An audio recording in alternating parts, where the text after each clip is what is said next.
Metric ton এই এককটি কিভাবে আসলো?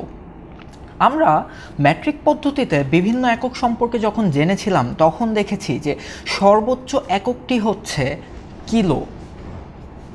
এরপর গ্রিক বা ল্যাটিন ভাষা থেকে আমরা আর কোনো এককে যেতে পারি নাই।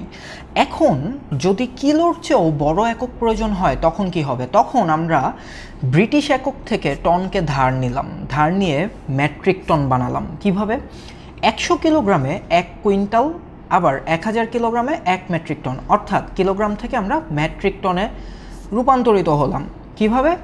1000 কিলোগ্রাম সমান 1 মেট্রিক টন। এখন তোমাদের কাছে পরীক্ষায় বা তোমাদের ক্লাসে প্রশ্ন আসতে পারে যে 1 মেট্রিক টন চাল 64 জন শ্রমিকের মাঝে সমান ভাগে ভাগ করে দিলে প্রত্যেকে কি পরিমাণ চাল পাবে? তখন মেট্রিক টন দেখে ঘাবড়ে যেও না কিন্তু, কারণ মেট্রিক টন মানেই হচ্ছে 1000 কেজি। তাহলে আমরা প্রশ্নটির সমাধান কিভাবে করতে পারি? আমরা জানি 1 মেট্রিক টন সমান 1000 কেজি, তাহলে 64 জন শ্রমিক পায় 1000 কেজি চাল। যেহেতু 64 জনের মাঝে আমরা 1 মেট্রিক টন চাল সমান ভাগে ভাগ করে দিব, তাহলে 64 জন শ্রমিক পায় 1000 কেজি চাল, সুতরাং একজন শ্রমিক পায় 1000 ভাগ 64 কেজি চাল সমান সমান 15.625 কেজি চাল। এখন একটি বিষয় হচ্ছে, আমরা কখনোই এরকম বড় একককে দশমিক আকারে রেখে দিয়েই উত্তর দিয়ে দিতে পারবো না, শেষ করে দিতে পারবো না। আমাদেরকে এটিকে ভেঙে লিখতে হবে। কীরকম?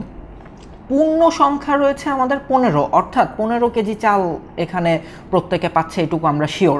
এরপর 0.625 দ্বারা কি বোঝায়? আমরা জানি 1 কেজি সমান 1000 গ্রাম, তাহলে 625.625 বা 0.625 কেজি দ্বারা কি বোঝায়? 0.625 কেজি চাল দ্বারা কত গ্রাম চাল সেটি প্রকাশ করে আমাদের উত্তর দিতে হবে।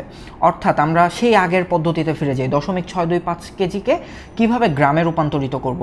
গ্রামে রূপান্তরিত করতে হলে আমাদের গ্রাম থেকে কিলোতে যেতে হবে, অর্থাৎ 1000 গুণ করতে হবে। সুতরাং 0.625 গুণ 1000 সমান সমান 625 গ্রাম। তাহলে উত্তর হচ্ছে 15 কেজি 625 গ্রাম চাল। এই এককে উত্তর দিতে হবে। এভাবেই তোমরা মেট্রিক টন থেকে প্রশ্ন আসলে সেটিকে কিলোগ্রামে কনভার্ট করে প্রশ্নের সমাধান করতে পারবে।